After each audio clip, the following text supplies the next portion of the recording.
Entering the late stages of my pregnancy, my belly had grown even larger, and my body felt heavier than ever. Joshua Jackson, my husband, insisted I stop working and focus on resting at home. One day, shortly after he left for work, I heard someone unlock the door. Thinking he'd forgotten something, I waddled over to open it. But instead of my husband, a woman with wavy hair and a bold outfit stood there. Our eyes met and both of us froze in place. "Who are you? Why are you in my home?" I asked, assuming she'd made a mistake. "This is 5 to 102. Are you looking for someone?" Before I could fully process the situation, she swung her arm and slapped me across the face.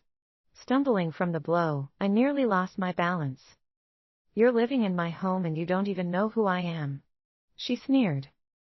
"I haven't been gone long, yet here you are, moving in like the shameless mistress you are."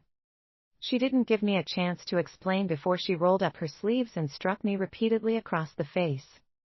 Terrified of hurting the baby, I tried to dodge her blows. "You've got the wrong person. I'm not a mistress, my husband is Joshua Jackson," I pleaded. "Then I'm definitely hitting the right person," she spat, her strikes growing more vicious. My face burned, swelling red until my cheeks were almost numb. Hearing the commotion, Mrs. Minerva Granger, my elderly neighbor, came over to intervene, blocking the furious woman. "How dare you attack a pregnant woman? You have such a wicked heart," Mrs. Granger said sharply. "I'm calling the police." The crazed woman showed no fear. "Let me ask you, old lady, what did people do back in the day to homewreckers?" she asked. Mrs. Granger hesitated, her fingers briefly pausing on her phone. "Nothing good ever came of women like that," she replied absent-mindedly. "In my day, they'd be drowned like rats in a cage." "Then did you know that the pregnant woman you're defending here is the one seducing my husband?" The woman's voice grew louder, filled with venom. "She moved right into my home while I was gone. Tell me, should I let her off so easily?"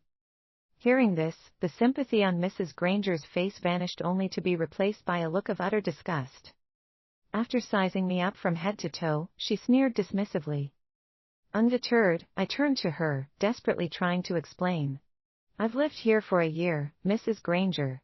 This woman just came in claiming I'm a mistress and saying this is her home. You know I'm Joshua's wife. We even brought you gifts when we got married." Mrs. Granger's gaze wavered for a moment as she looked between me and the furious woman, her eyes lowered in thought. The crazed woman crossed her arms defiantly. "You look familiar. Is your son George Granger?" Mrs. Granger jumped in surprise. "How do you know that? Do you know my son?" "Not just know him, I visited your home with Josh. By the way, George said you love the walnut cake I make. I'll bring you some when I make them in a few days." Mrs. Granger smacked her thigh in recognition. Yes, I remember you. You're little Josh's wife." "Mrs. Granger?" I looked at her uncertainly. Mrs. Granger spat at me, her expression filled with disdain. "Who do you think you are? You go ahead and keep hitting her. My eyesight is too poor to see anything anyway." With that, she turned her back and sauntered away. I finally sensed something was off and turned to the woman before me. "Who exactly are you?" I asked in a low voice.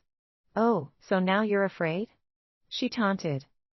"Fine, I'll be merciful and help you and your son understand what's going on. Listen carefully. My name is Olivia Wilde, and I'm Joshua's wife." Shock coursed through me, quickly followed by a wave of nausea. Olivia was Joshua's wife? Joshua had told me about his relationship with his ex-wife before we married. He described her as a selfish person who acted on impulse without a care for other people. He mentioned how Olivia would disappear for months without notice and, on a whim, had even left him behind on his birthday to travel to Africa for a wildlife migration expedition. She openly flirted with other men and moved between them without shame. Joshua had voiced his concerns to her more than once, but she brushed them aside, believing that her charm and his deep love for her would make him accept her behavior. That was until he caught her in bed with another man. Olivia adamantly denied any wrongdoing, claiming they were just friends chatting under the covers. She thought he was overreacting and accused him of not trusting her. In a fit of anger, she filed for divorce. This time, Joshua did not try to stop her. He signed the papers without hesitation. At the time, I still held a half-hearted skepticism of what he claimed, viewing his ex-wife as a free-spirited and somewhat brash woman. I never expected reality to deliver such a harsh lesson today. I gathered my strength and glared at Olivia. You and Joshua are divorced, so you have no right to interfere in his life. She glanced at my belly. You, an insignificant mistress, have no grounds to speak to me like that. If I don't teach you a lesson today, I'll be failing in my role as the rightful wife, she said, her tone dripping with sarcasm. As she lunged toward me again, I instinctively tried to retreat further into the house, but she yanked my hair, preventing my escape. Protecting my belly, I dodged her grasp as she clutched my clothing. Suddenly, a hard kick landed squarely on my lower back, sending me crashing to the ground. Pain shot through my abdomen. I've called for backup, these are all the women who would stand against homewreckers. Mrs. Granger shouted. Look at Karen. She's so strong that the woman can't get up. Mrs. Karen Holland squatted and looked down at me with disdain. Minerva here said that the pregnant mistress lives here, and I see that's you, with your fox-like appearance. With someone backing her up, Olivia grew even bolder. She raised her foot and stomped on me. The baby inside me kicked fiercely, and I felt a warm sensation between my legs. I realized I must have started bleeding. To avoid provoking them further, I steadied my trembling hands and tried to explain again. I'm not a mistress. I'm married to Joshua. This woman here is his ex-wife. The crowd surrounding us gasped in surprise, turning their eyes toward Olivia. You're the ex-wife, and you come to your ex-husband's house to attack his current wife? What kind of nonsense is this? Exactly. If you want to get back together, you shouldn't be hitting the woman he's with now. Minerva, you called us over to beat up someone without getting the facts straight? You've lost your mind. Faced with the crowd's scrutiny, Olivia's eyes burned with fury as she struck me again. You shameless woman. No wonder Josh divorced me, it must have been your meddling. Then Olivia turned to the crowd and shouted, don't be fooled by her. Josh cut ties with his family for me. He walked away from a company worth billions just to be with me. If he loved me so much, why would he marry someone like this? We only had a fight. If she hadn't seduced Josh while we were married, how could she get pregnant so quickly? If she's not his mistress, who is she then? Her claims rang loud and clear, causing the people around us to look at me with renewed suspicion. Then Mrs. Holland, who had kicked me earlier, stepped forward to support her.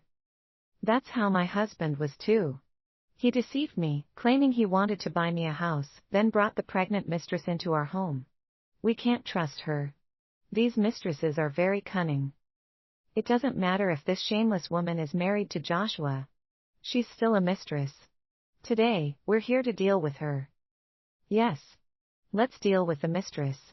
Better to mistakenly hit the wrong person than let her go. The crowd closed in on me, fists raised, chanting for the mistress to be punished. Terrified, I screamed hysterically. No. It's not like that. My marriage certificate is inside. Just let me go get it. Olivia smirked, her lips curling into a cold smile. All right then, let's see if you really have a marriage certificate. Then she grabbed my hair and dragged me into the living room. There, she spotted our wedding photos displayed on the shelves. Seething with rage, she struck my face again. You dare take wedding photos with Josh? Do you think you're the rightful wife? Look at yourself now. You don't resemble the person in the picture at all. You must have slipped the photographer some money to edit those. Dazed from the blows, I tried to explain, I'm not a mistress. Let me go. I'll find the marriage certificate. What marriage certificate? With that face, how could Josh ever marry you? Tisk tisk tisk, this house is really tasteless. Josh has seriously downgraded since leaving me.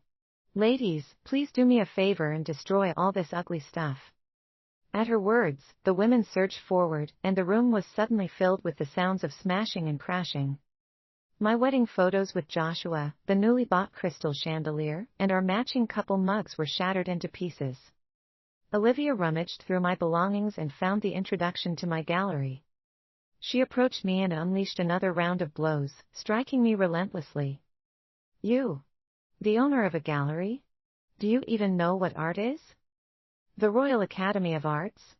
That's a second-rate school. I've never even heard of it. And you dare flaunt a title to swindle people? Let me tell you, I graduated from a prestigious university in the capital. And you think you can compete with me? The relentless assault from the women had already worn me down. I realized that if they continued, I would inevitably lose my baby. Exhausted, I collapsed on the floor, silently contemplating my next move. Just then Olivia returned. She held my clothes, and in front of me, she began cutting them to shreds. You should take a good look at yourself. You look like a cow and deliberately bought these tiny clothes. Do you think you can even fit into them? Or do you just like wearing tight clothes to attract men? As she continued her tirade, her anger grew, and she kicked my stomach again. A wave of intense pain surged through my abdomen, and I clutched my belly, crying out in agony. Call an ambulance. I'm in so much pain. Please, save my baby. It was as if Olivia hadn't heard me. She spun around in front of me, her chest puffed out, a smug smile on her face. Open your eyes and see what a perfect figure looks like. You need to stand tall where it counts and flaunt it. Men always say that a good woman weighs less than 100 pounds. You're flat-chested and short. With a figure like yours, no man with any sense would even glance your way.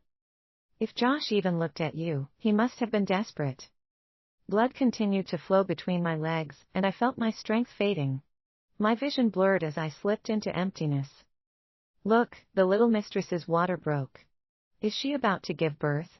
I heard one of the older ladies ask. This is a matter of life and death. Hurry and take her to the hospital. Another one said. Olivia shot them a glare that silenced the room. Anyone who speaks for her is against me and the Jackson family. Everyone fell silent at the threat.